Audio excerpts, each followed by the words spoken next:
Alhamdulillahilladzi allafa baina qulubina fa asbahna bi ni'matihi ikhwana. Wa asyhadu an la ilaha illallah wahdahu la syarikalah. Wa asyhadu anna Muhammadan abduhu wa rasuluh al-mab'utsu rahmatan lil alamin. Wahai kunna jami'an bi tahiyatil Islam, tahiyatil ukhuwah, tahiyatil mahabbah fillah, tahiyat thayyibah mubarakah wa tahiyati ahlil jannah. Assalamualaikum warahmatullahi wabarakatuh.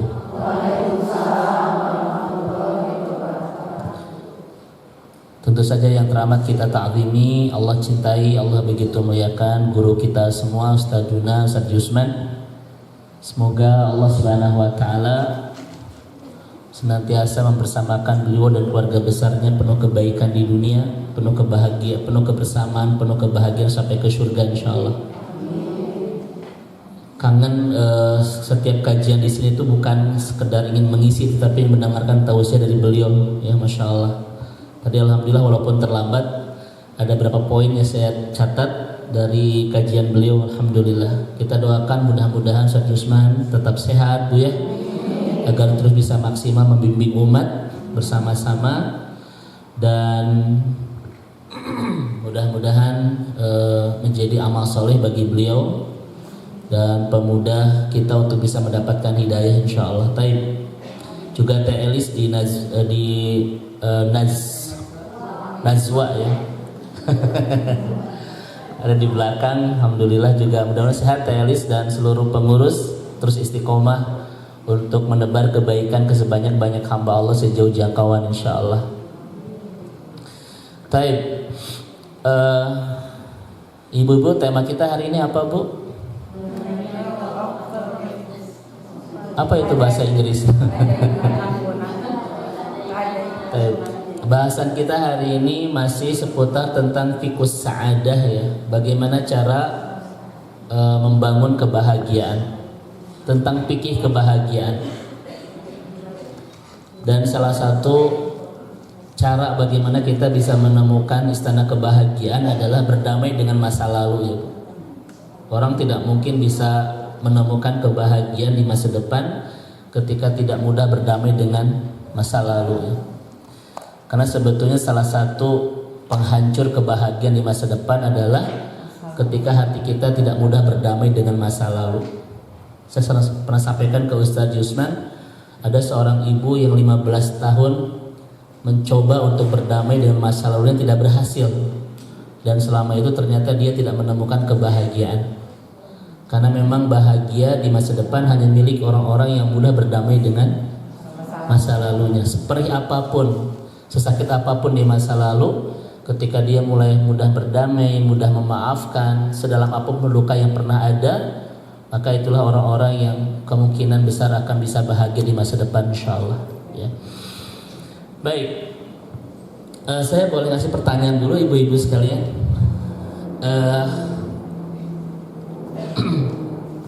Kalau ada yang menyakiti kita sampai sakit sekali, sakitnya di mana Bu? Lah, entar aya wae tahu. Ibu-ibu bilang di sini tapi tanya gerakan di sini, nah Bu. Ini mah kieu atau tabota, ini mah di sini. Korban lagu itu. Kalau ada yang menyakiti kita, memang ibu-ibu sekalian, kita tidak punya kekuasaan untuk mengkontrol perilaku orang kepada kita ya. Dia mau bicara apa, dia mau berbuat apa, kita tidak bisa mengkontrolnya Bu. Kita tidak bisa mengaturnya. Itu hak mereka, betul? Kewajiban kita adalah bagaimana cara kita menjaga perasaan kita dan hati kita agar tidak mudah terlukai oleh apapun perilaku orang kepada kita. Ibu bisa nggak menutup mulut orang agar tidak pernah ngomong tentang kita? Nggak bisa, karena kemampuan kita tidak ada di wilayah mengkontrol dan mengatur ucapan dan perilaku orang kepada kita. Kewajiban kita adalah bagaimana menjaga perasaan kita dan hati kita agar tidak mudah lukai oleh sikap, oleh perkataan dan perbuatan orang lain kepada kita. Setuju betul? Setuju ya? Yang bisa kita lakukan tutup apa? Tutup telinga aja lah begitu. Nah sekarang pertanyaannya, kalau ada yang melukai kita dengan apapun bentuk luka itu, ada 3 kemungkinan yang bisa kita lakukan. Dan 3 kemungkinan ini akan berdampak kepada kehidupan kita. Bu ya, saya tanya dulu, ibu-ibu di sini pernah ada yang pernah terlukai oleh orang lain, Bu? Nggak usah jawab. Wajah-wajah korban semua. Betul sana. Yang kita lakukan pertama adalah, Bu, tidak membalas, namun tidak memaafkan. Ini yang pertama. Ya. Sesakit apapun yang kita dapatkan dari perilaku orang, kita tidak membalasnya, namun tidak memaafkannya. Ini yang pertama. Kemudian yang kedua, ketika ada orang yang menyakiti kita sampai sakit sekali, Bu, sampai kita tidak bisa bendung air mata, ya, sampai betul-betul menyisakan luka yang begitu menganga di kedalaman perasaan kita, sampai menghancurkan dan memberantakan kehidupan kita, sampai kita tuh tidak semangat lagi untuk menjalani kehidupan lah itu, Bu. Yang kedua adalah kita membalas dan tidak memaafkan itu. Itu yang kedua ya, Bu. Yang pertama tidak membalas tapi tidak memaafkan. Yang kedua tidak membalas, tidak memaafkan dan kita balas itu. Ya, kita balas dan tidak kita maafkan. Yang ketiga, ketika kita disakiti oleh orang, dilukai perasaan kita, disakiti hati kita, sampai berderas air mata kita, berantakan lu kehidupan kita, kita maafkan saja. Ya, kita maafkan saja itu. Kira-kira dari 3 pilihan ini, manakah orang yang akan bahagia dengan masa depannya? Ayo. Kira-kira pilihan manakah yang akan menghadirkan kebahagiaan di masa depannya itu? Yang pertama tadi siapa? Dia tidak memaafkan dan tidak membalas. Kira-kira ketika tidak memaafkan dan tidak membalas, Bu, ada yang rugi tidak? Ada. Siapa yang rugi? Orang yang menyakiti kita atau kita yang disakiti? Dia yang menyakiti.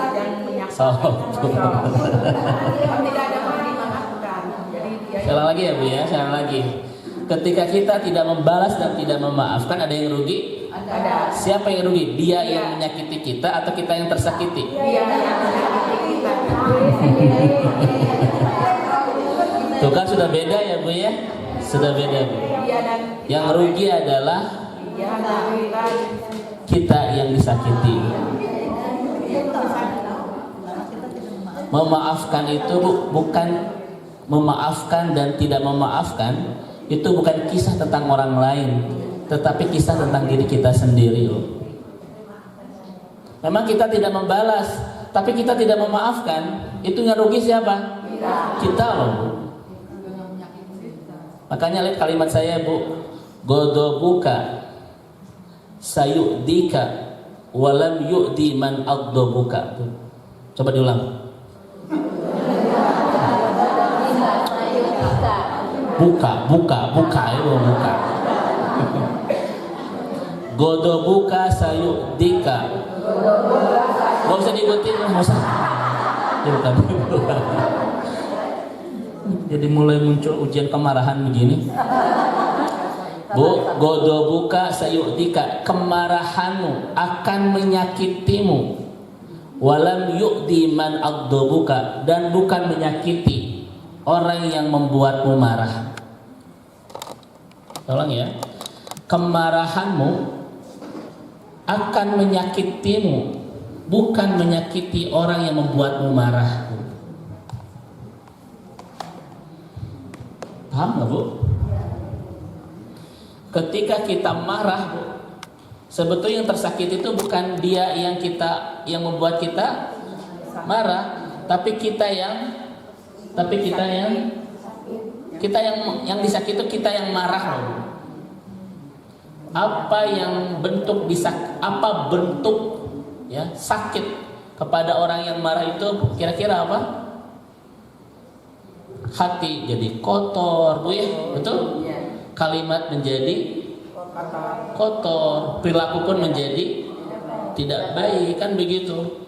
Ada banyak kerugian yang akan terjadi bagi orang yang marah. Makanya kata ulama, sesuatu yang diawali dengan kemarahan pasti akan diakhiri dengan penyesalan itu. Selalu banyak akhir penuh penyesalan bagi sesuatu yang diawali dengan kemarahan.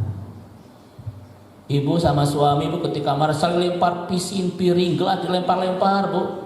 Terus beres marah, Allah parepus na, Bu. Sok matu. Ya kan? Makanya ibu-ibu sekalian, Bu, di Amerika itu kan 79% pernikahan itu berakhir dengan KDRT. Itu 79%, Bu. Dan 83%-nya perempuan-perempuan yang dikorban KDRT itu berakhir di rumah sakit. Ternyata Amerika sebagai negara superpower ternyata menyisakan kisah yang paling memilukan soal rumah tangga itu. Pertama, Bu, lembaga pernikahan rusak. Karena di sana itu, Bu, betul-betul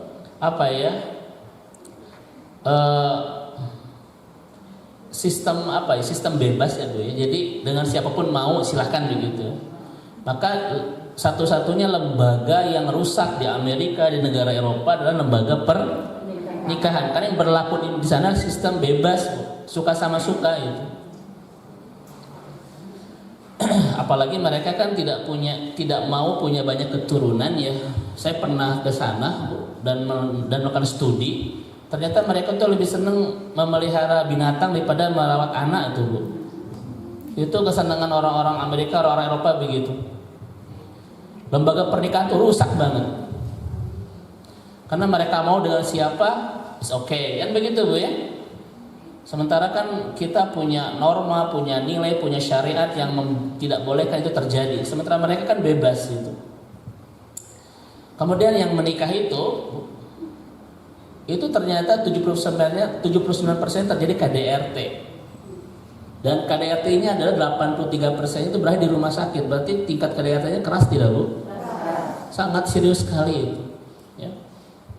Itu di Amerika itu. Bahkan di negara Prancis dan Jerman itu, Bu, setahun itu 2 juta perempuan itu korban KDRT. Setiap tahun itu. Ya. Wah ya itu bila. Baik, kita tidak akan bahas ini ya, Bu, ya. Yang pertama, kita tidak memaafkan dan tidak membalas. Yang rugi siapa? Kita. Karena begini, ibu-ibu sekalian, ketika kita, Bu, disakitin dan tidak memaafkan, seperti ada orang yang nusuk kita, Bu, kemudian pisaunya jatuh dan dia pergi, ya kan? Kemudian kita tidak memaafkan, itu seperti kita ambil sendiri pisau itu dan kita tusuk-tusuk terus, Bu. Jadi ingat nyeri di hati, itu seperti nusuk-nusuk sendiri loh. Padahal yang nusuknya sudah pergi itu. Jadi siapa yang rugi itu? Kita. Kira terus, Bu. Kira-kira ini orang cerdas bukan? Maka kecerdasan itu atau mudahnya memaafkan itu sangat berkaitan dengan kecerdasan. Ibu ketemu lagi dengan orang yang sulit kita maafkan, kira-kira langsung merubah nggak suasana perasaan kita? Ibu hoyong healing, Bu, KPPJ atau KTSM, hoyong nonton, hoyong makan, hoyong iya. Ketemu mantan, Bu, yang tidak pernah kita maafkan, kira-kira jadi nggak nonton? Terus ibu ngapain itu? Paling nyumput tuh ke toilet ceri kira sok. Ya nggak? Itu seperti orang yang ambil pisau kembali kemudian nusuk. Orang yang nyakiti kita sudah pergi kemana? Kita ambil sendiri tuh pisau itu, tusuk-tusuk kayak gini begini terus, Bu. Karena memaafkan, tidak memaafkan itu merugikan diri sendiri itu. Betul tidak? Ini yang pertama. Yang kedua, ketika ada orang yang nyakitin kita, kita tidak memaafkan dan kita balas. Kira-kira yang rugi siapa? Ruginya berapa kali? Dua loh ruginya. Satu, kita tidak memaafkan itu rugi. Yang kedua membalas. Membalas ya. Dan kata Atha bin Abi Rabah, kalau kita membalas orang dengan penuh kemarahan lagi, maka 70% amal kita itu akan hangus. 70 tahun amal soleh kita hangus itu. Karena kata Atha bin Abi Rabah, innar rajula yatakallamu fi ghadabihi yuhdi ma'amalahu 60 sana atau 70 sana. Orang yang marah kemudian dia ngomong, omongan itu bisa menghancurkan amal soleh dia selama 7 atau 60 tahun itu, 70 atau 60 tahun. Kira-kira lebar tuh, Bu? Kenapa? Karena orang yang membalas dengan kemarahan itu bisa nyakitin lagi itu.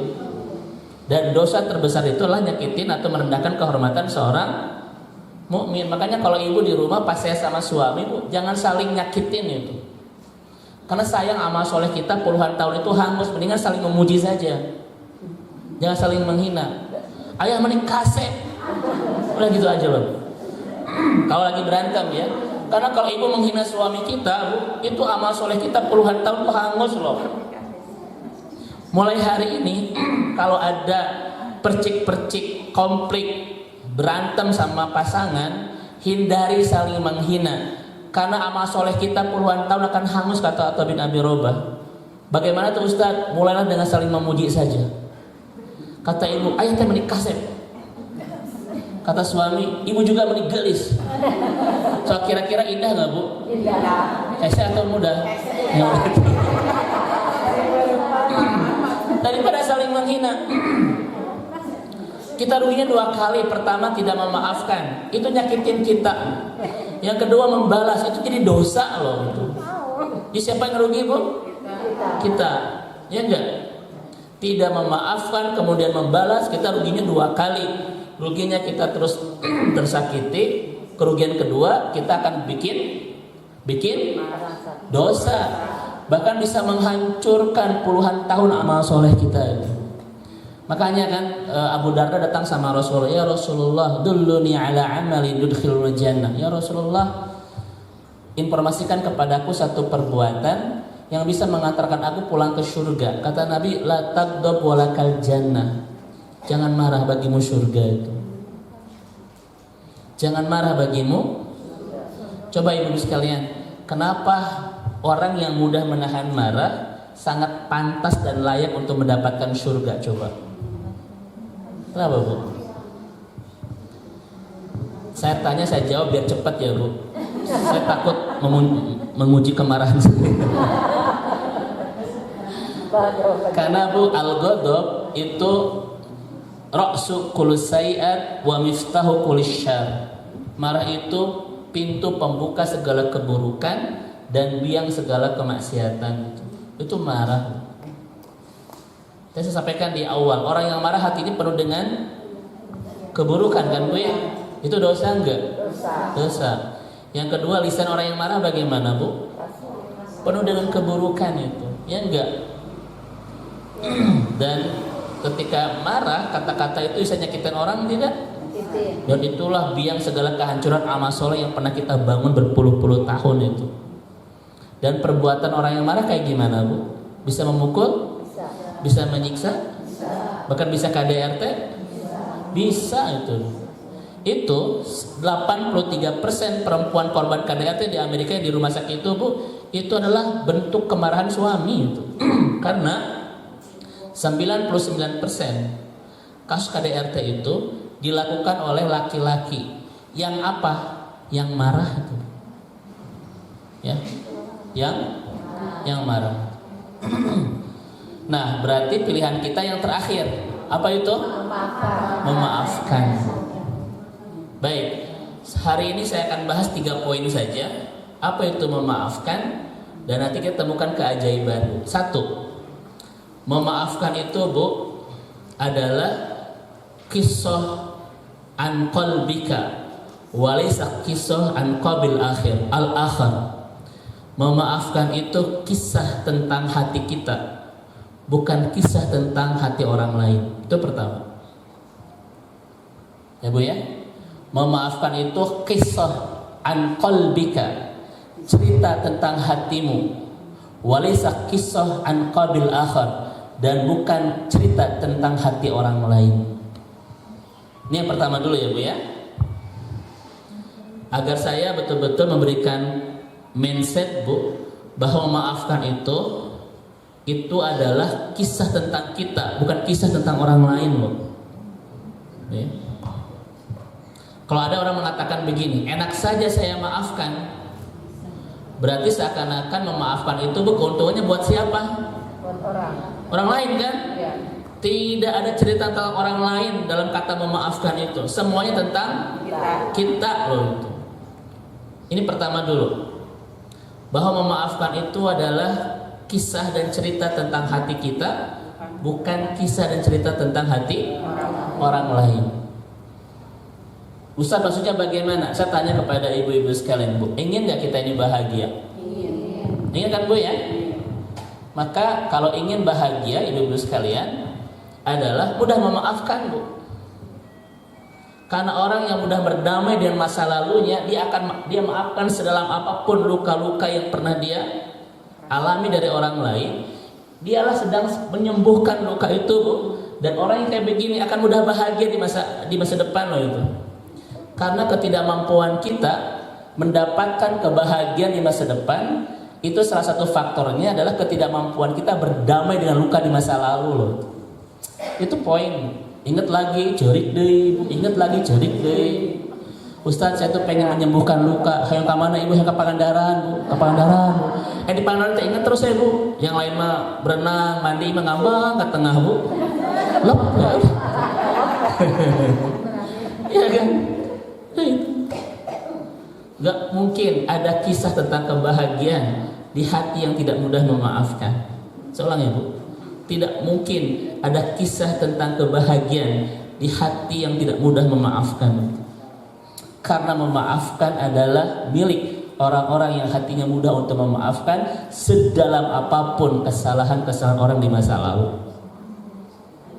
Pertanyaannya ibu-ibu sekalian, ingin bahagia tidak? Ingin. Yuk kita maafkan kesalahan orang lain. Karena memaafkan bukan tentang kebahagiaan orang lain, tetapi tentang rencana kita untuk membangun istana kebahagiaan di kehidupan kita sendiri. Itu yang pertama. Kalau ibu nggak percaya, silahkan ingat-ingat kesalahan orang lain dan jangan maafkan. Maka sampai kapanpun kita tidak akan pernah menemukan ruang-ruang di perasaan kita untuk menemukan kata bahagia. Itu yang pertama ibu sekalian ya. Makanya orang yang mudah memaafkan Bu, itu adalah orang yang sulit untuk dilukai. Dia tuh easy going aja, dihampura, lempeng lah Bu, tiba-tiba meninggal aja begitu. Ibu orang, ya Ustaz, dan ini sebetulnya kajian Ustaz ya, bukan kajian saya, karena beliau luar biasa Bu tentang ilmu ininya ya. Orang yang mudah memaafkan Bu, fisiknya juga awet ya Bu ya, usianya 27 kelihatan 17 tuh Bu. Itu yang sulit memaafkan. Ya. Itu ya Bu ya. Makanya siapa orang yang sulit bahagia? Orang yang sulit untuk memaafkan. Karena kebahagiaan hanyalah kisah tentang hati yang mudah memaafkan. Sedalam apapun Bu ya, luka perasaan kita akibat kesalahan orang lain. Kenapa saya sampaikan begini? Ya itu, karena boleh jadi ada di antara ibu-ibu sekarang yang sedang berjuang untuk memaafkan sebuah kesalahan yang pernah ada di kehidupan. Kesalahan pasangan, kesalahan ini, ada kan Bu? Ada. Di sini ada? Aduh, Masya Allah. Ya kan? Udahlah Bu, gak usah lihat dia Ini tentang hati kita, bukan tentang hati orang lain. Udah lupakan, lupakan tentang cerita masa lalu. Berdamailah dengan luka-luka di masa lalu. Maafkan udah. Itu sama sekali tidak memberikan nilai positif untuk meraih istana kebahagiaan kita di masa depan itu. Sama, justru mereka jadi benalu semua itu. Ya. Kalau bisa mah bahasanya itu Bu, apa namanya itu, move on. Apa arti move on? Menutup kisah masa lalu untuk meraih kebahagiaan di masa depan. Jadi singkatnya move on itu Bu, akunnya tadi buka-buka deh, nomor HP-nya tadi telepon deh, kita move on namanya. Imam Ustaz saya akan move on, IG-nya tuh saya dibukanya Bu. Engkau yang move on, Facebooknya dilihat-lihat deh. Kira-kira kalau begitu Bu, kira-kira kita akan istiqomah nggak dalam move on kita? Oh wow Bu, anggar udah gitu. Ustaz saya bismillah akan mencoba move on, tapi malam-malam tuh dibuka deh depan sarantean tentunya, blokiran dibuka deh. Kita tidak akan pernah bisa istiqomah dalam move on kalau terus bermemori, memori dengan luka di masa lalu. Udah lupakan saja. Setuju ya? Nah itu. Sekali lagi Bu, kalau ibu pengen bahagia dan ini kisah tentang hati kita, maka maafkan sedalam apapun luka yang pernah ada di perasaan kita akibat kesalahan orang lain di masa lalu. Tentang hati kita, bukan tentang kisah orang lain. Yang kedua, ingin sehat gak Bu? Ayo maafkan. Karena sehat itu milik orang-orang yang hatinya bersih. Sehat itu milik orang-orang yang hatinya easy going. Sehat itu milik orang-orang yang hatinya betul-betul melebarkan samudra maaf sampai tidak punya batas tebing dan batas pantai itu. Karena ternyata 8, nanti Ustaz Yusman akan bicara ini karena beliau pakarnya, 80% penyakit fisik itu Bu, bukan diakibatkan apa yang kita makan loh, tapi yang memakan kita gitu. Saya ulang ya, sakit fisik itu bukan disebabkan oleh apa yang kita makan, tetapi apa yang memakan kita. Kenapa saat ini orang makin ngerti tentang diet, makin ngerti tentang pola istirahat, pola olahraga, tapi rumah sakit kosong loh Bu. Sampai susah untuk cari ruang inap kan, sampai susah untuk bla bla bla. Kenapa? Padahal sekarang tuh orang udah ngerti ilmu bagaimana cara olahraga. Sekarang Bu, ibu lihat di Instagram itu olahraga di rumah, di mana, semua akun ada itu tentang pola makan sehat. Sudah banyak gak? Banyak. Tapi kenapa rumah sakit tidak pernah kosong? Ayo, karena mereka lupa. Seakan-akan penyebab sakit itu cuma makanan, cuma kita tidak olah. Ini loh penyakit hati itu Bu. Di sini nih sumbernya 80%. Di mana itu Bu? Di hati gitu. Ada orang yang terus saya nge-gym Bu, siang nge-zoom itu. Pagi nge-gym, siang nge-zoom Bu. Tapi di sini masih menyimpan banyak penyakit kan? Dia tidak menerima disakiti oleh pasangannya, dia tidak menerima disakiti oleh bestinya Bu. Dia sakit hati gara-gara dikhianati oleh BFF-nya, best friend. Itu yang bikin dia sakit itu loh. Walaupun makanannya dijaga, olahraga dijaga. Kenapa? 80% hati itu betul-betul sangat berpengaruh kepada fisik.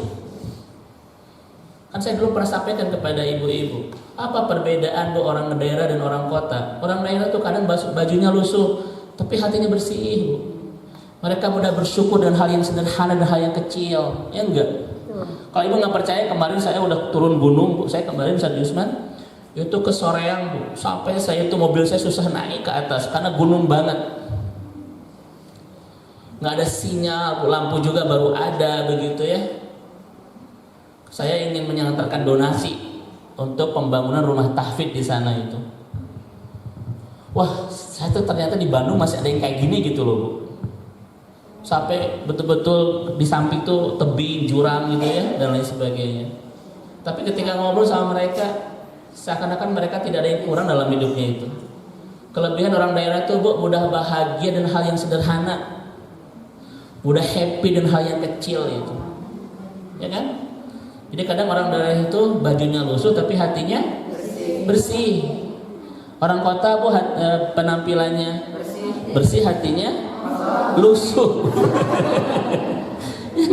Kan begitu Ustaz ya. Aduh masya Allah bu. Coba lihat orang kota bu, penyakit yang rawan sehingga menyebabkan penyakit kepis itu di sini nih. Di sini bu itu orang kota itu. Makanya saya sudah sampaikan ke Ustaz Yusman, hampir setahun ini bu bahasan-bahasan saya tentang tazkiyatun nafs itu. Bagaimana cara kita membersihkan? Karena penyakit manusia modern saat ini ada di sini. Dan ketika di sini berpenyakit, kesemuanya akan berdampak itu. Betul tidak? Nah itu. Jadi ibu mending jadi orang kota, mending jadi orang daerah. Coba ibu lihat orang kota bu, penampilannya cantik, bu mempesona, tapi hatinya memprihatinkan. Sarudih begini. Ya enggak. Penampilannya mempesona, perasaannya memprihatinkan itu. Ya enggak. Dan saya sudah sampaikan kepada ibu-ibu ya, kebahagiaan tidak bisa kita dapatkan dari penampilan seindah mungkin. Kebahagiaan tidak bisa kita dapatkan dari belanja sebanyak mungkin, COD sebanyak.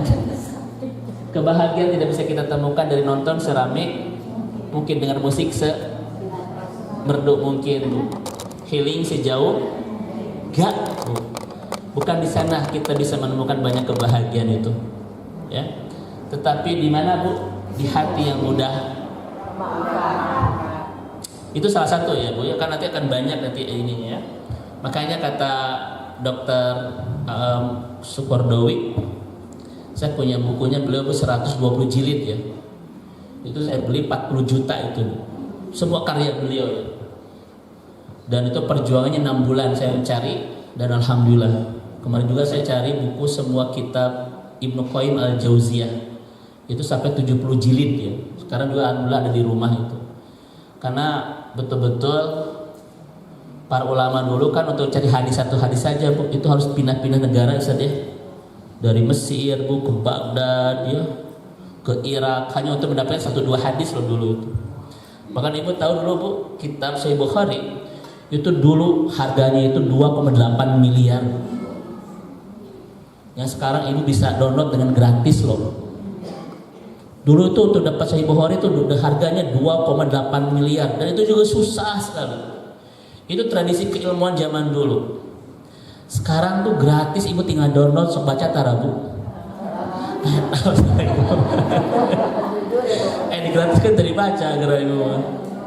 Coba ibu lihat kisahnya para intelektual muslim ketika masa-masa tabi'in, tabi'ut tabi'in, bagaimana cara mereka berpayah-payah untuk mendapatkan ilmu. Mereka tuh pindah-pindah negara hanya untuk mendapatkan 1 hadis 2 hadis gitu. Makanya sekarang saya itu ketika ada rezeki saya beli kitab. Saya menghadirkan semua karya-karya ulama-ulama kita di Indonesia gitu ya. Alhamdulillah sekarang lagi terus proses itu. Nah, apa kata Qardawi bu? As-sa'adah min huna, laisa min huna. Apa arti huna? Di sini. Hunak di sana. Kata Qardawi, bahagia itu di sini bukan di sana. Kira-kira maksudnya apa? Ayo. Itu kata beliau, as-sa'adah min huna laisa min hunak. Bahagia itu di sini bukan di sana. Makanya muncul aliran baru ibu-ibu PKK, perempuan ke sini ke sana. Ibu makin ke sana makin ke sini. Beringkat itu ya, beringkat. Bahagia itu di sini bukan di sana. Maksudnya apa bu? Bahagia itu di sini, bukan di sana bu. Bukan di keberlimpahan, bukan di apa. Di sini bahagia, betul kan? Ya, itu kata Qardawi. Maka salah alamat kalau ibu mencari bahagia di sana. Dan seluruh keperluan kita untuk bahagia mah di sini, bukan di sana gitu. Makanya kenapa ibu sudah lelah mencari bahagia tapi tidak bahagia? Karena salah mencari. Ibu seharusnya mencari itu di sini, bukan di sana. Hari ibu sering ke sana, sering ke sini. Rudet itu ibunya. Setiap hari Ustaz abitin iraha bahagia itu. Da ibunya salah tuh ke sana, ke sini. Da bahagia bukan di sana tapi di sini. Paham ya Bu ya? Terusnya ke dia itu kan dia itu.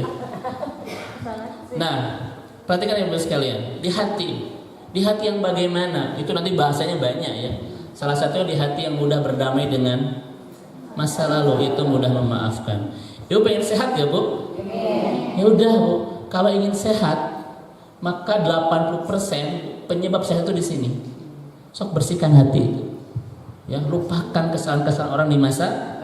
Karena memang prinsip kita adalah lupakan keburukan orang lain dan jangan lupakan keburukan kita. Jangan lupakan kebaikan orang lain dan lupakan kebaikan. Itu kan prinsip kita umum gitu. Itu sebetulnya efektif.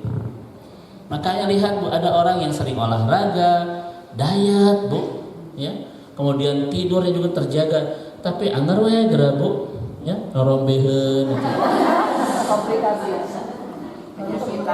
Penyakitannya menwa. Kenapa terjadi loh? Padahal dia itu jaga kesehatannya. Dia lupa ada yang jarang dia rawat. Apa itu? Ketika bicara Bu, tentang kesehariannya, ya, kan saya sampaikan di Banjaran itu Bu, ada 2 pertanyaan yang bisa mengukur tingkat kebahagiaan hidup kita. Saya boleh sampaikan ke ibu-ibu? Karena 2 pertanyaan ini Bu betul-betul mengukur setinggi apa frekuensi kebahagiaan hidup kita. Pertanyaan pertama ibu-ibu sekalian, yang sering ibu hitung selama ini adalah anugerah Allah Bu ya, yang Allah berikan, atau masalah-masalah hidup kita yang sering kita hitung-hitung. Yang sering ibu hitung-hitung dalam hidup ini Bu adalah anugerah Allah atau masalah-masalah hidup kita. Tuh kan begitu Bu. Ya enggak? Padahal Allah yang 1-2 ngasih masalah adalah Allah yang selama ini menenggelamkan kita dalam banyak anugerah loh. Betul kan? Tetapi manusia itu kata Nabi ya'idul masaib, cerdas kalau menghitung masalah, tetapi sering lupa menghitung anugerah yang telah Allah beri. Saya tanya kepada ibu-ibu di sini, mana yang paling banyak, anugerah Allah atau masalah yang Allah berikan kepada kita? Lalu kenapa kita itu cerdas menghitung masalah tapi nggak cerdas menghitung anugerah? Makanya sebetulnya Bu, bahagia dan tidak itulah seni bagaimana kita memanage hati itu. Kalau kita mengubah fokus dari menghitung masalah ke menghitung anugerah, kira-kira bisa bahagia enggak? Bisa nggak Bu? Saya ulang ya. Kalau kita ubah fokus dari menghitung masalah kepada menghitung anugerah, kira-kira bisa bahagia enggak? Karena yang bikin tidak bahagia itu adalah kecerdasan kita menghitung masalah tapi nggak cerdas menghitung anugerah. Pertanyaan kedua. Ini pertanyaan terakhir untuk mengukur sejauh mana ke tingkat kebahagiaan hidup kita. Yang sering ibu bicarakan adalah apa yang Allah anugerahkan dalam hidup kita atau masalah-masalah yang Allah berikan kepada kita. Mana yang sering ibu bicarakan kepada yang lain? Masalah. Kelihatan nggak bahagia sebenarnya.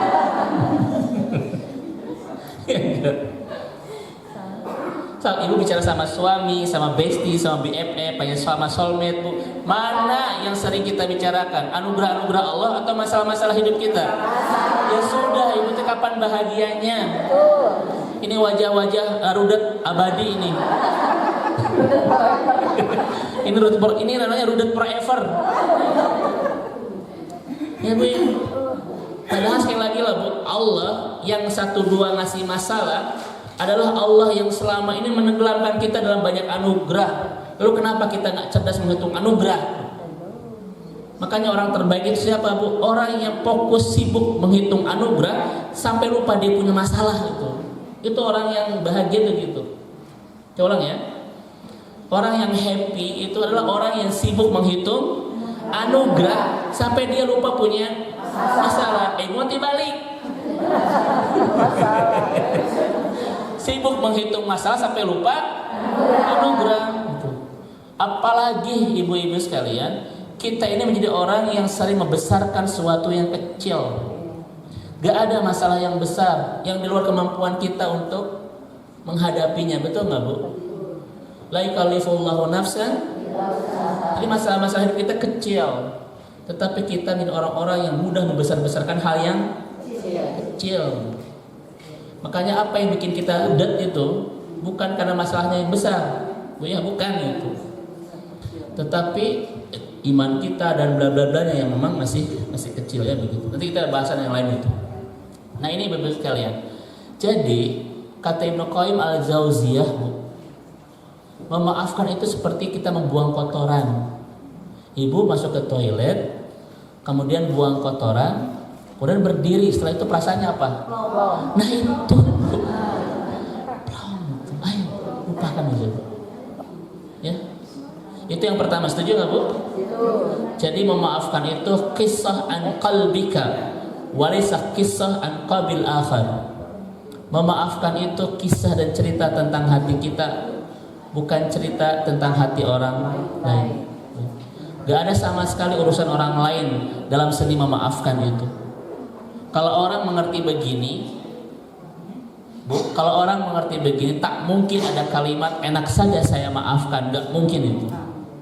Seakan-akan memaafkan itu adalah keenakan bagi orang, tidak ada kisah tentang bab itu. Apalagi ada orang yang bilang saya tidak akan maafkan Anda 7 turunan. Takut 7 turunan, Bu.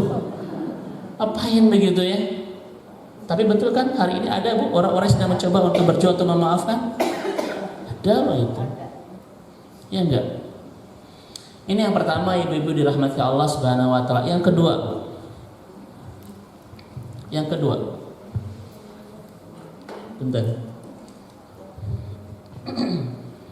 Saya sampaikan kalimatnya ya Bu ya.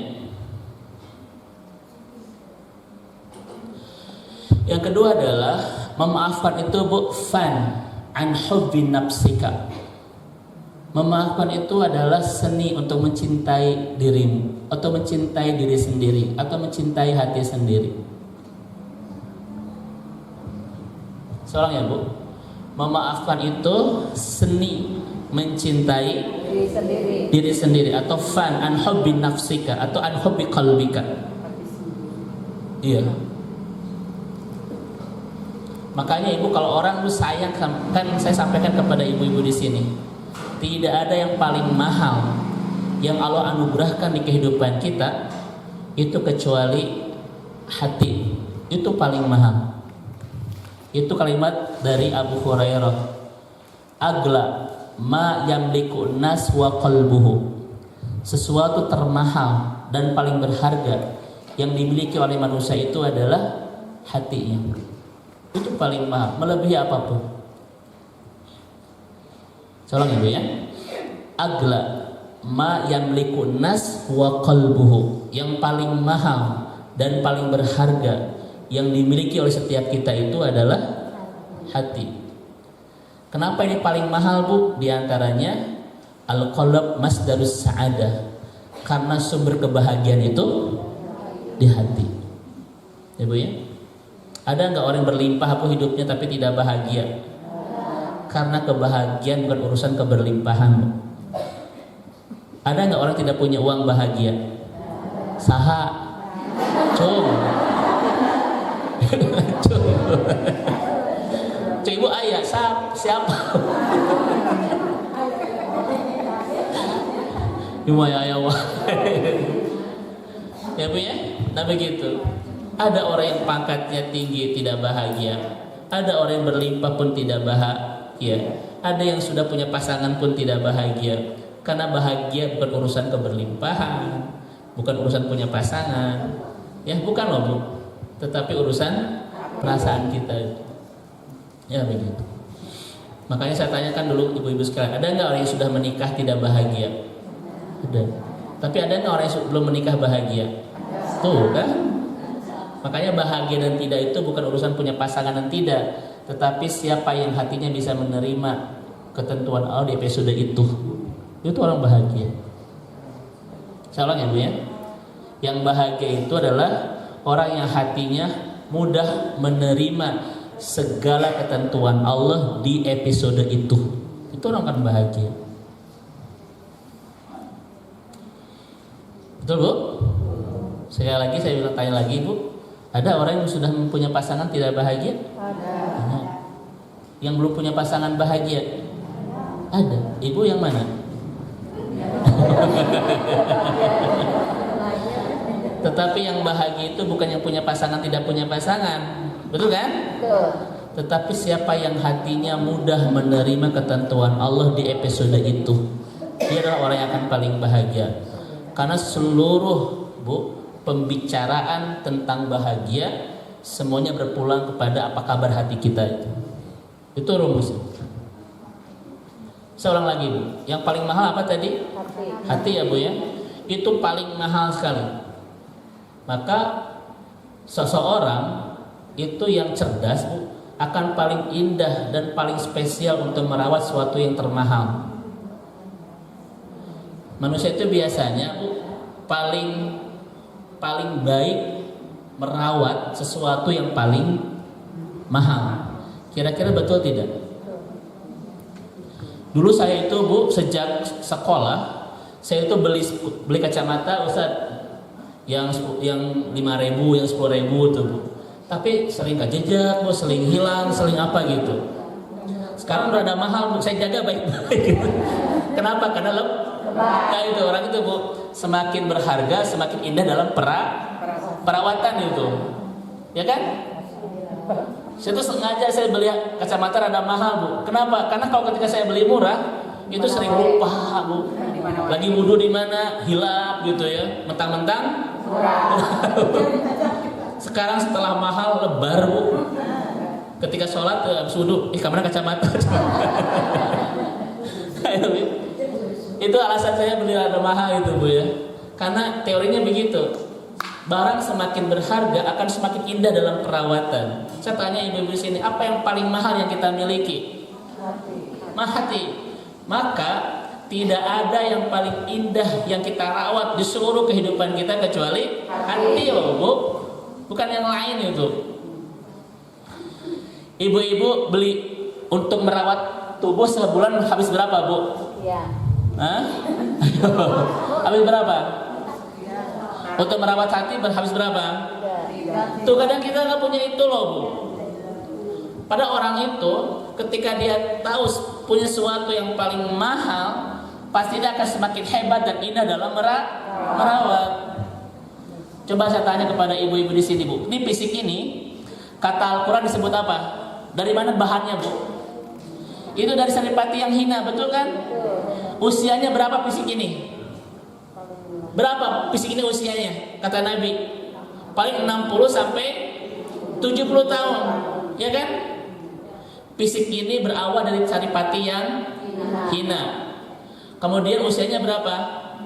Ya mungkin 60 sampai 70 tahun. Bahkan setelah 40 tahun semuanya itu akan mulai Bu mengerut, merusak, mengeriput, rambut memutih, kecantikan membutut Bu. Udah itu. Kalau hati dari mana Bu? Hati dari mana? Ditiupkan oleh Allah ruh itu. Usianya sampai kapan? Sampai nanti kita ke akhirat loh. Betul kan? Kira-kira ibu yang paling mahal yang mana berarti yang kita miliki ini? Ini jiwa kita Bu. Tapi kadang kita tidak bagus dalam perawatannya. Fisik dirawat Bu. Sampai sebulan habis sekian ada karena ada cur. Tapi hati loh Bu, ya, untuk ngaji berbayar enggak? Ya. Tapi kitanya males itu. Baca Al-Quran berbayar enggak Bu? Ya. Itu perawatan hati loh itu. Makanya kalau ibu sungguh-sungguh ingin merawat hati, saya yakin tidak akan pernah jauh dari Al-Quran Bu. Karena Allah mengatakan ma'anzalna 'alaikal Qur'ana ma'anzalna 'alaikal Qur'ana hesek itu. Litasqo. Gak mungkin ada orang yang gak bahagia ketika sudah bersama Al-Quran itu. Makanya seserius apa kita merawat yang termahal ini Bu, akan seindah itulah hubungan kita bersama Al-Quran itu. Dan membaca Al-Quran butuh biaya berapa sih Bu? Gak ada biaya kadang ya Bu ya, di rumah di mana saja. Tapi ketika kita lupa itu, demi Allah ibu-ibu sekalian, tidak menemukan ada banyak keperluan untuk bahagia bagi orang-orang yang tidak bersama Al-Quran itu. Saya sampaikan kepada ibu-ibu. Tatarakumul humum fawqa sudurina biqadri ma yatarakumul gibar fawqa masahifina. Tumpukan ketidakbahagiaan di perasaan kita berbanding lurus dengan tumpukan debu di atas Al-Quran kita itu. Maka semakin banyak tumpukan debu di atas Al-Quran kita, semakin banyak tumpukan ketidakbahagiaan di perasaan kita. Pertanyaannya, apa yang disebut dengan tumpukan debu di atas Al-Quran kita? Tadi baca itu, tadi disentuh itu. Maka sejarah apa kita menyentuh Al-Quran, Bu? Sejarah itulah kita menemukan kebahagiaan. Karena memang Al-Quran itulah sumber bahagia. Apa kata ulama? Iqra'il Quran biqadri ma turiduna minas sa'adah. Bacalah Al-Quran sebanyak kebahagiaan yang kita inginkan. Itu rumusnya itu. Ya magara Ustaz, tapi toh yang bahagia buka Al-Quran, a'udzubillahi minasyaitonirrajim. Drama Korea main sadaqallahul adzim. Betul. Kapan mau bahagianya? A'udzubillahi minasyaitonirrajim. Sadaqallahul adzim. Masa gitu gara-gara drama Korea gitu. Ibu kenapa sih nonton drama Korea? Mengerti banget Ustaz perasaan aku.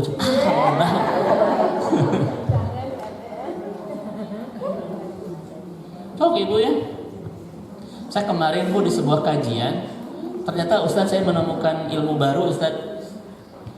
Ini luar biasa. Mungkin saya akan sampaikan di kajian berikutnya Teh Elis ya, tolong dicatat. Ini sekali lagi berkatnya agak diundang lagi sama Teh Elis itu. Saya tuh menemukan ilmu baru di Al-Quran Bu, yaitu tentang kisah Abu Bakar dan Umar bin Khattab. Kan Umar bin Khattab itu mendengarkan satu ayat ya, Inna adzaba rabbika lawaqi'.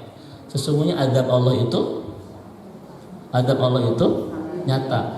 Dia jatuh tersungkur Bu, para sahabat membawa ke rumahnya. Sebulan itu jarang keluar rumah. Dan para sahabat mengira Umar itu sakit. Padahal Umar tidak sakit. Umar itu hanya merasakan efek satu ayat selama 1 bulan. Kebayang gak? Sesungguhnya azab Allah itu nyata. Tersungkur, dibawa ke rumah, dan gak pernah keluar rumah selama 1 bulan. Apa yang menyebabkan Umar tidak keluar rumah? Para sahabat yaz'amuna anna Umar marid. Mereka mengira Umar itu sakit. Padahal Umar tidak sakit. Umar itu merasakan efek satu ayat selama 1 bulan.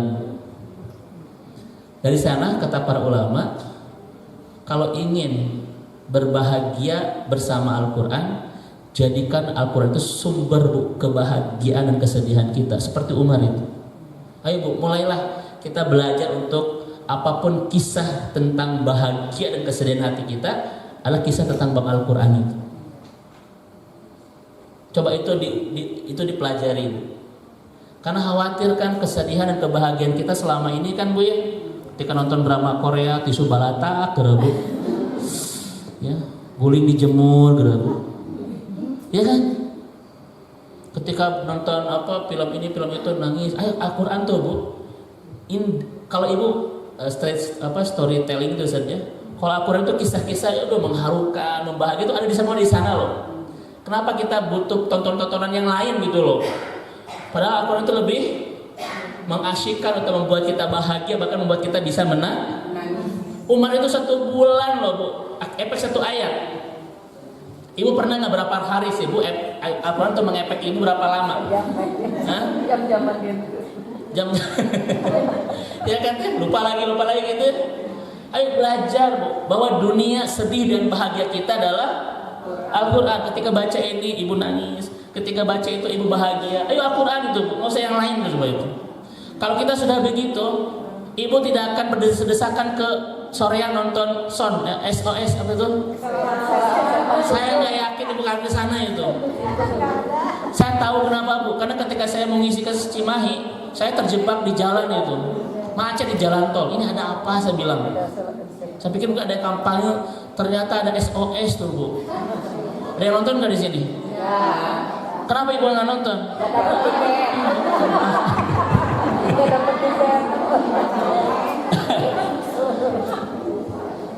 Saya nggak nonton loh, karena saya nggak tahu. Saya tahunya kok jalan macet gitu ya. Kalau tahu dari awal, aduh. Tapi ibu-ibu yang lahir 8 sekian nggak tahu kan SOS apa ya Bu ya? Ini mah kisah tentang orang-orang baheula ya mah. Kan EOS itu zaman dulu kan usia berapa gitu lah. Ketika ibu-ibu masih ABG lah, masih imut-imut. Dan sekarang mah sudah ini Bu ya, memaafkan itu kisah tentang seni mencintai diri sendiri. Apa yang paling mahal? Hati, ya kan? Maka rawatlah Bu. Bagaimana cara merawatnya? Mudah memaafkan. Kalau ibu betul-betul mencintai hati sendiri sebagai hal yang paling mahal, ayo jangan pernah dia itu terluka oleh perbuatan orang lain. Dijaga itu. Makanya nanti ada bahasan tentang bagaimana cara merawat hati agar tidak mudah terlukai. Itu ada 5 seninya itu. Di lain waktu saja kita sampaikan itu ya. Jaga itu. Nah, setuju ya? Makanya dulu saya sampaikan kepada ibu-ibu, masih ingat kalimat saya Bu, bahwa hal yang paling mahal hanya layak untuk menyimpan di dalamnya sesuatu yang mahal. Selama ini kita terlalu banyak menyimpan yang murah di tempat yang mahal. Itu kesalahan kita. Hati itu mahal, dunia itu murah. Kesalahan kita terlalu banyak menyimpan dunia di hati kita. Itu artinya kata ulama terlalu banyak hal-hal yang tidak mahal kita simpan di tempat yang paling mahal. Ya kan? Makanya lihat Bu, kesedihan dan kebahagiaan kita pasti untuk hal-hal yang murahan itu. Padahal kebahagiaan dan kesedihan itu ada di hati. Ibu sedih gara-gara sendal pegat, kan gitu Bu. Paling gitu tuh. Ibu sedih gara-gara token listrik sudah, gitu aja ya itu. Ya. Itu kebiasaan kita. Makanya belajarlah untuk menyimpan yang mahal di tempat yang mahal.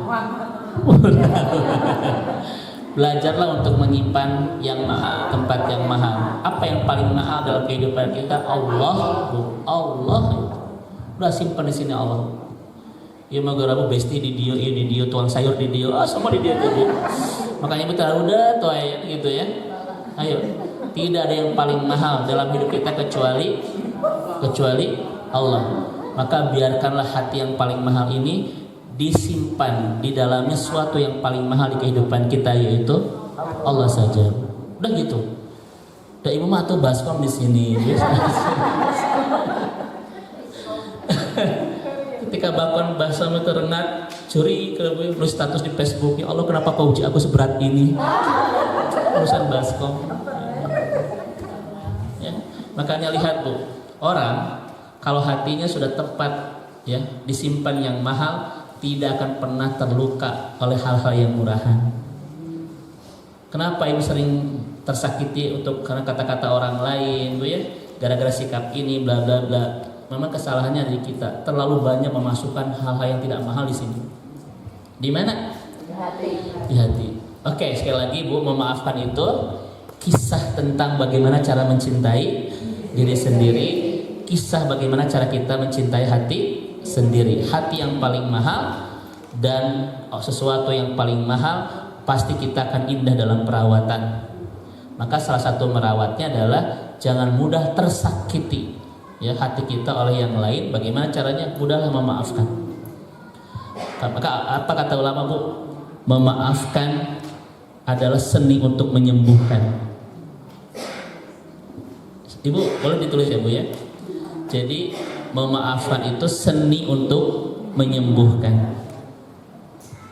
Contoh begini Ibu sekalian. Contoh, Ibu ketemu lagi teman-teman yang dulu pernah nyakar Ibu ketika SMA, SMP, pernah maledoku telur, pernah nyakar Bu, pernah nyimpan permen karet di bangku ya Bu ya, atau permen karet di rambut. Ketika bertemu lagi orang-orang itu Bu nyari hati tuh. Ketika reuni, kamu kan dulu yang pernah nyimpen permen karet di rambut aku, tapi Bu nyari hati tuh. Kenapa tidak sakit hati?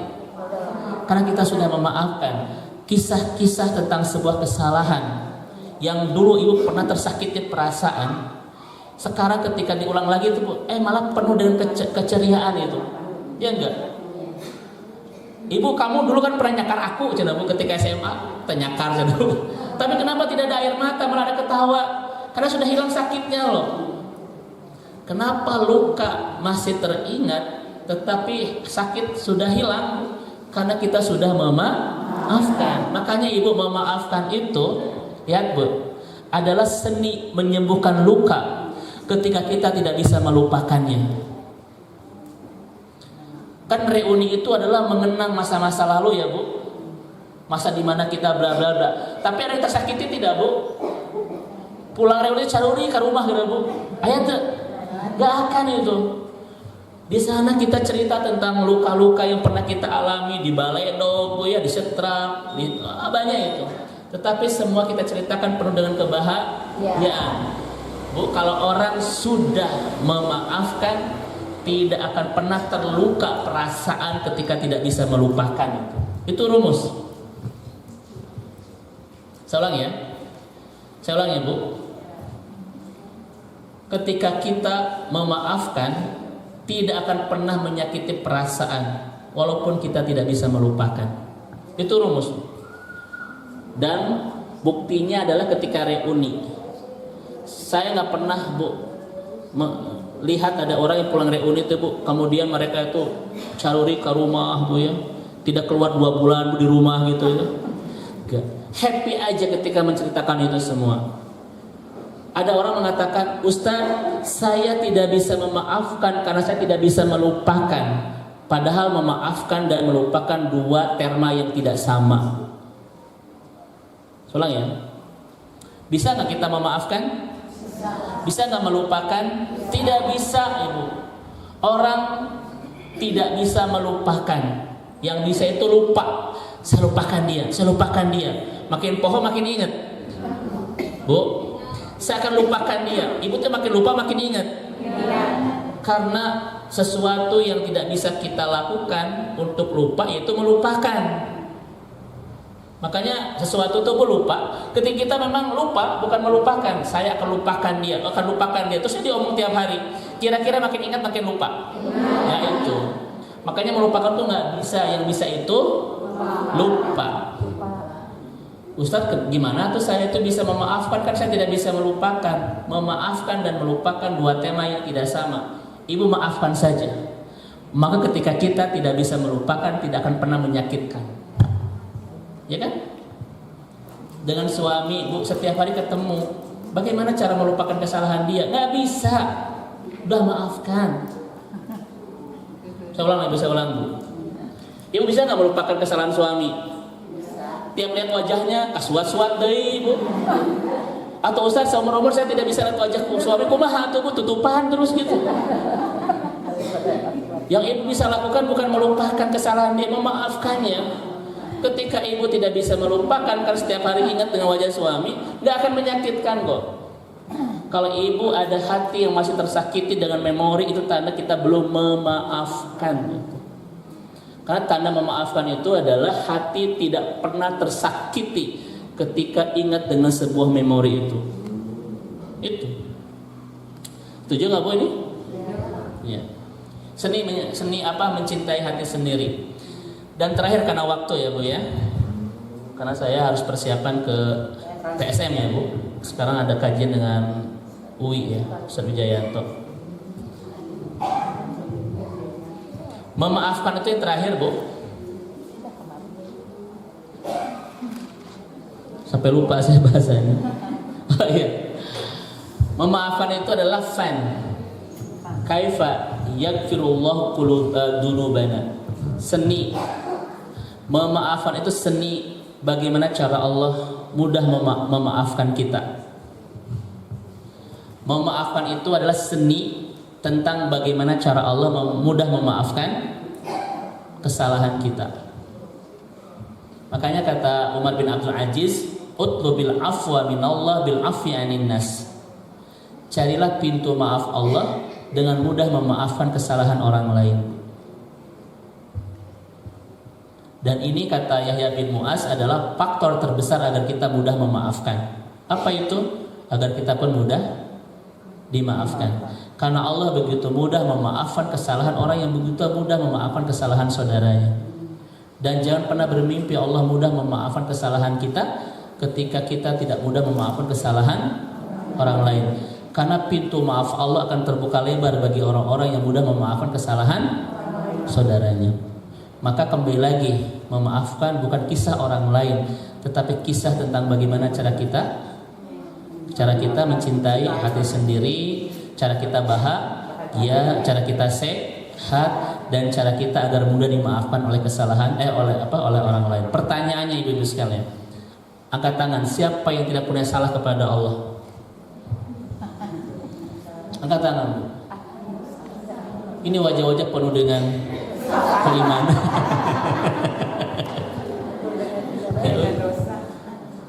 Karena kita ini menjadi orang-orang yang egois, Bu. Setiap hari kita meminta kepada Allah, ikfirli, tetapi tentang kesalahan orang lain, saya tidak akan maafkan dia. Kita menjadi orang-orang egois selama ini. Kepada Allah ampuni, ke orang lain saya tidak akan maafkan dia.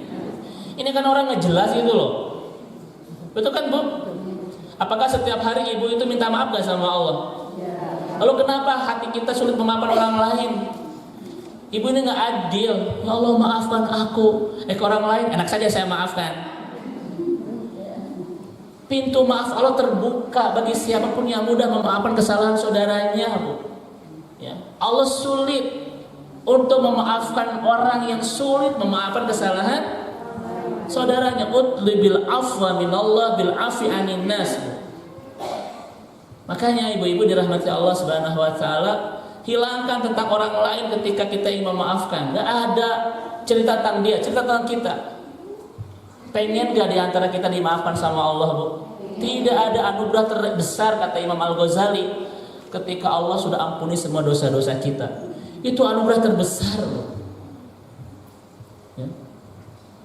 Tentang kita pernah ninggalin ini, kita pernah melakukan ini, semua Allah maafkan. Itu anugerah terbesar melebihi apapun. Dan itu akan kita dapatkan kalau kita mudah. Kira-kira ketika kita bilang begini, enak saja saya maafkan, kira-kira Allah juga bilang apa kepada kita? Idem. Ya kan? Jangan bermimpi Allah mudah memaafkan kita ketika kita sulit memaafkan kesalahan orang lain. Maka motivasi terbesar, kata Yahya bin Nuwan, ingin dimaafkan Allah adalah mudahlah memaafkan kesalahan kita. Kenapa? Ini bukan tentang dia, tetapi tentang kita ingin dimaafkan sama Allah Subhanahu wa taala. Nah, ini ibu-ibu yang dirahmati Allah Subhanahu wa taala. Inilah seni-seni memaafkan. Maka orang seperti ini, ibu-ibu dirahmati Allah Subhanahu wa taala, satu keajaiban pertama yang akan dia dapatkan, dia akan menjadi orang bahagia. Dia akan menjadi orang yang bahagia itu. Orang bahagia itu, Bu, orang yang mudah memaafkan itu adalah orang yang tidak mudah disakiti dan orang yang bahagia. Dan jangan pernah bermimpi untuk menjadi orang yang bahagia ketika hati kita sulit memaafkan orang. Yang kedua, keajaiban yang akan kita dapatkan ketika kita mudah memaafkan adalah kita sehat, Bu, ya. Bahkan Masya Allah ya, Bu, ya, fisik pun kan begini, Ibu sekalian. Saya dapat ilmu yang sangat luar biasa dari kalimat Rasulullah SAW, ya. Jadi, ya Allah, jadikan tubuhku sebagai warisan aku, dengan jangan jadikan aku sebagai warisan bagi tubuhku. Itu salah satu doa Nabi. Ya Allah, jadikan tubuhku sebagai warisan dariku, dan jangan jadikan aku sebagai warisan bagi tubuhku. Kira-kira maksudnya apa, Bu?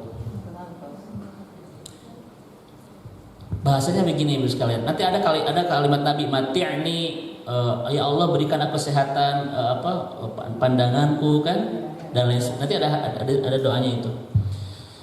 Kita dititipi oleh Allah fisik yang sehat, maka kembalikan kepada Allah pun dalam keadaan sehat, Ibu, ya.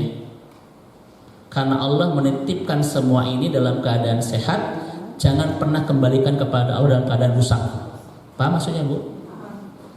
Maka meninggallah, tetapi kondisi fisik kita semuanya masih berfungsi. Dan jangan sampai kita masih ada, tetapi banyak tubuh kita yang sudah tidak berfungsi itu. Paham, Ibu? Saya ulang ya.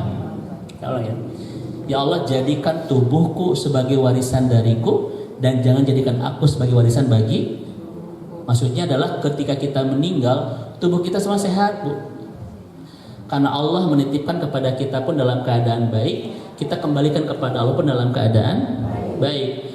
Jangan sampai Allah nitipin baik, pas kita ngembaliin rusak. Karena ada orang yang usianya masih ada tapi fisiknya sudah banyak yang tidak berfungsi loh, Bu. Betul kan? Maka mudah-mudahan yang hadir di sini, Bu, ketika Allah sudah menjemput kita dengan kematian, fisik kita masih sehat, kita masih berfungsi baik, dan kita kembalikan kepada Allah pun dalam keadaan baik-baik. Ustaz, saya pengen begitu, bagaimana caranya? Maafkan kesalahan orang lain. 80% ada di sana loh keajaibannya itu. Jangan salahkan orang tubuh mudah sakit ketika hatinya tidak mudah memaafkan. Awal segala penyakit tubuh di sini, ya. Di sini bukan di sana. Ya. Mudah-mudahan ibu semua kita semua juga ketika pulang fisik kita dalam keadaan sehat, baik. Ketika menyerahkan kepada Allah pun kita pede nih, Allah masih bagus gitu ya. Ini dua rusak. Itu sebenarnya, Bu, masalahnya di hati ya. Dan terakhir keajaiban, Bu, dari memaafkan adalah Allah bersihkan semua dosa-dosa kita. Karena hadiah bagi orang yang mudah memaafkan adalah Allah akan mudah memaafkan seluruh kesalahannya, kehilafannya, dan kealfaannya. Ini dulu ibu-ibu sekalian ya. Saya tidak bisa masuk ke kajian tentang bagaimana cara memaafkan karena ini butuh kajian khusus. Mungkin nanti Teh Elis bisa mengundang kembali ya di kajian berikutnya terkait dengan keajaiban memaafkan. Ini mungkin Ustaz Duna bisa sampaikan. Mangga silakan. Sebelum saya tutup, ini mungkin ada sunduk ya yang bisa ibu siapkan untuk infak terbaik bagi anak-anak kita yang sedang belajar tahfidz dan lain sebagainya di rumah Nazwa ya Ustaz ya. Dan berapapun yang kita bisa berikan, insya Allah nanti akan menjadi amal jariah bagi kita semua. Dan saya pun sekarang akan ngobrol sama Ustadz karena ada jamaah yang mendonasi gitu ya, dan mudah-mudahan nanti bisa sebagai disalurkan untuk anak-anak kita yang sedang belajar tahfidz di Nazwa insyaallah. Silakan Ustaz Duna, fadhol. Ya Ibu ya, berkaitan dengan luar biasa ya tema dari Ustaz. Jadi tadi luar biasa dan bahasanya luhur punya. Bahasanya Ibu nyatet lagi itu kumaha. Itu luar biasa bahasanya, Bu. Tadi berkaitan dengan ini, Bu ya, dengan memaafkan ya. Jadi luar biasa, kita memaafkan kita sehat. Kenapa bahasa Al-Qur'an, Bu? Surat Al-Imran 134, alladzina yunfiquna fis sarai wad dharai wal kadzimina wal ghaidha wal 'afina 'anil nas ya. Jadi Allah memerintahkan kita untuk berinfak, terus memaafkan. Kenapa berinfak dulu baru memaafkan, Bu? Jawab. Kalau jawab zaitun. Ya. Jawabannya betul. Gini, Bu ya. Jadi kenapa kita susah memaafkan? Ya. Salah satunya kita itu capca, meregehe, terakhir merecet. Ya. Jadi, Bu, kalau kita ingin rajin memaafkan, ya, maka Allah memerintahkan kepada kita yunfikuna. Yunfikuna itu kan fi'il mudhari ya. Kata kerja aktif, kita harus berinfak terus menerus. Kapan itu berinfak ya? Dalam surat Al-Baqarah 274, filail wan nahar ya, siang dan malam. Kemudian hadis Bukhari subuh ya, pagi hari. Jadi ketika kita rajin berinfak, Bu ya. Ya, stop. Sampai ya. Enggak ya. Itu otak, Bu ya. Otak akan mengeluarkan hormon dopamin ya, kemudian serotonin ya. Hormon-hormon inilah, Bu ya, yang bisa melupakan ya memori-memori ibu ketika ibu disakiti hatinya. Ya, jadi ketika kita rajin berinfak, hormon itu keluar. Ibu rasa sakit hati itu, ya, itu masuknya ke hipokampus. Ibu punten, di sini siapa yang pernah dihianati cinta? Ngaco. Ketinggaling, namun jarwa yang ngajina. Jadi Bu, caranya menghilangkan apa? Rajin berinfak. Ya. Ketika rajin berinfak, itu memori ibu yang membuat ibu sakit hati luar biasa sehingga susah memaafkan, itu akan hilang. Hilang dengan cara apa? Yang tadi hormonnya itu keluar, hormon endorfin, hormon serotonin, ya, hormon dopamin itu keluar akan membanjiri hipokampus. Ya, kenapa sih Allah memerintahkan kita berinfak? Jadi setelah itu Bu, setelah ibu rajin berinfak, hormonnya itu keluar, maka apa? Wal afina aninas. Ibu mudah memaafkan kesalahan orang lain. Dan orang-orang yang memudah memaafkan kesalahan orang lain, wallahu yuhibbul muhsinin, ya. Allah sangat mencintai kepada orang itu. Bukan kita mencintai Allah. Dibalik ya Bu, Allah sangat mencintai. Jadi yang mencintai, yang aktif mencintai kita itu Allah Bu. Bukan siapa? Bukan kita. Gara-garanya apa? Gara-garanya kita rajin berinfak dan wal afina anas. Rajin memaafkan kesalahan orang lain, ya. Jadi luar biasa ya bahasan dari Ustaz Dede itu. Ya karena bahasanya luhur jadi nyatet lagi rada resek. Ya. Kok abdi ditinggali catatan ibu-ibu tulisannya dokter hukum gitu juga resep. Karena saking susahnya nyatetnya dari Ustaz Dede. Terima kasih Ustaz Dede yang luar biasa ya penyampaian materinya. Terima kasih ibu-ibu yang telah berinfak ya berdonasi untuk Panitia bin Najah. Insyaallah kebaikan ibu-ibu semuanya dibalas oleh Allah dengan kebaikan yang berlipat ganda. Ya. Maka Ustaz Dede lajeng.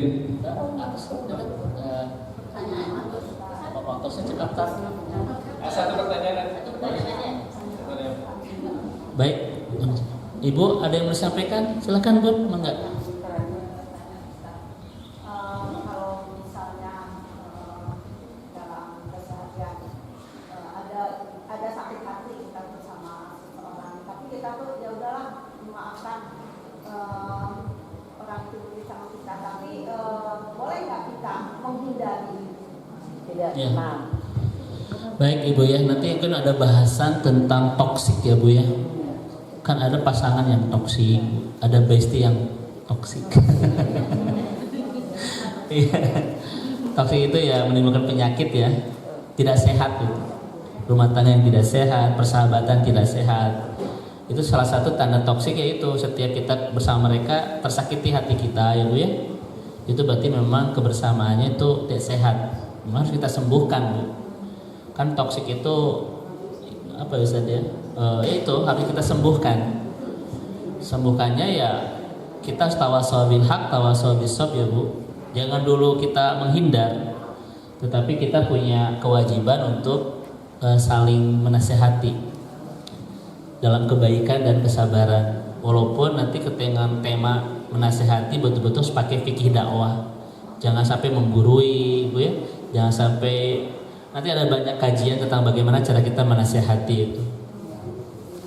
Setelah kita melakukan ini dengan maksimal dan tidak ada perubahan, Bu ya, mungkin salah satu caranya kita dengan menjaga jarak, Bu. Menjaga jarak bukan berarti memutus silaturahim. Karena memutus silaturahim itu kan dari sini, Bu. Saya tidak mau lagi, bla bla bla gitu ya. Itu memutus silaturahim. Tetapi kita dengan tidak banyak komunikasi untuk menjaga banyak hal, itu juga bagian dari bagaimana cara kita menjaga silaturahim. Kan begitu. Ya, karena ada sesuatu yang bisa mengurai dan mendingin ketika kita tidak banyak tidak banyak interaksi. Itu bisa mengurai, mendingin dan sebagainya. Nah begitu. Tetapi alasan kita menghindar itu bukan memutus silaturahim, karena tidak boleh kita memutus silaturahim ya Bu. Itu pun dilakukan setelah kita berupaya untuk tawassul bil haq, tawassul bis sabr, kan begitu.